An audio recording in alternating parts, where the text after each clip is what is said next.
So probably it's starting to feel a little bit real that we are actually under contract. And now is the time where we really get to dive into the property and make sure that this is the property that you want to purchase and that you are aware of any faults that it might have or issues that might come up either now or in the future. So we bring on an inspector for this process. In Colorado, inspectors are not required to be licensed by real estate standards. However, they are properly educated prior to becoming an inspector. There are all different types of inspection companies, and I have a few that I highly recommend that are attached to this email. The relationship that I've formed with these people and the reason that I trust them is they are really honest, really thorough, and they do a good job. So the first thing that we're going to do is get it scheduled, and we need to decide if we're doing 1, 2, or 3 services that are pretty typical in an inspection. First and foremost is a general inspection. This is where the inspector goes through with a punch list and checks certain things such as plumbing, electrical, the roof, the siding, any kind of, things within the property that he notices. So this is the general inspection. He cannot take, panels off of walls or open anything up, but he can observe what is there and do an adequate inspection of all surfaces, piping, all that kind of stuff.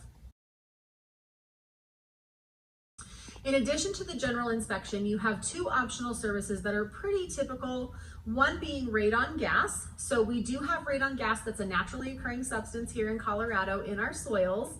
If you have a radon gas level that is above 4 parts per million, the EPA actually recommends mitigation of that. So what it is it's basically a large fan under the slab of the basement with a pipe that extends out past the roof line.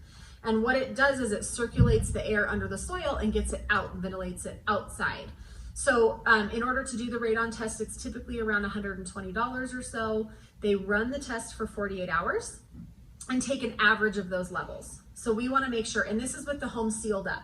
So the seller can come in and out and open windows briefly, but they can't leave anything open for a period of time or the system will alarm that it's been tampered with.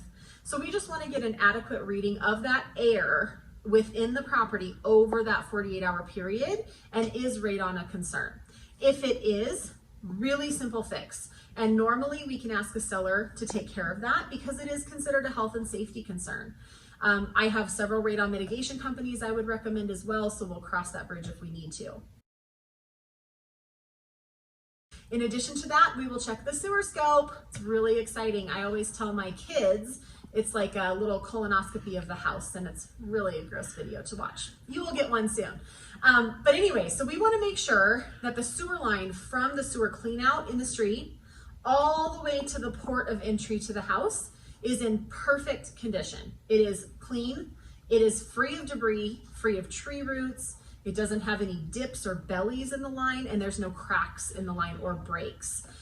If there are, it's an extremely expensive fix. So we want to know right away if there's a sewer line issue, and normally we can get those a seller to cover those because almost every buyer will ask for a sewer to be repaired if it is in need of repair.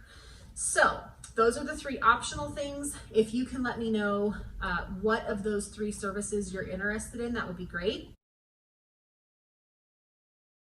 One more thing I just want to mention. I do have buyers on occasion who want to check for do a lead-based paint inspection or a mold inspection or a structural inspection. Absolutely, we can do that, okay, at any time. But I will say the general inspector is qualified to come in, and he will often say, hey, I see a leak, or I'm seeing some evidence of some mold or foundation issues or whatever. And he will then call for us to bring in that professional if he feels like it's necessary. So we can order them right up front if you're concerned or if you have reason to be concerned. And I will try to point them out if I notice something at a showing.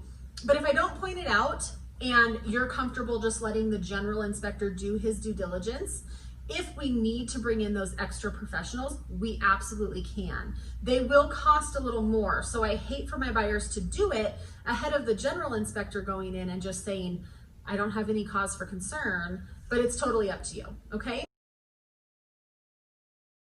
once the inspection's done, and I tend to be there if at all possible, I'm there. If not, I do have a colleague that I can have come with you just to kind of sit and hear the inspector's rundown and summary.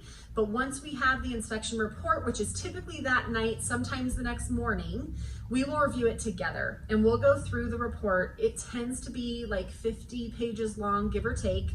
No property in Colorado is properly maintained, probably no house ever. It takes a lot of maintenance to maintain a property. And in Colorado, we have all 4 seasons, so we have to maintain our properties really diligently. And we just want to look through that report together and make sure that you understand the little things that need to be addressed over time, the urgent things that could be a problem right now, and then also the big ticket items that might be coming in 2-5 years down the road, so that you can appropriately budget for those items. So that's a quick rundown on inspection. We will go through it all together, but it is a really fascinating part of the process.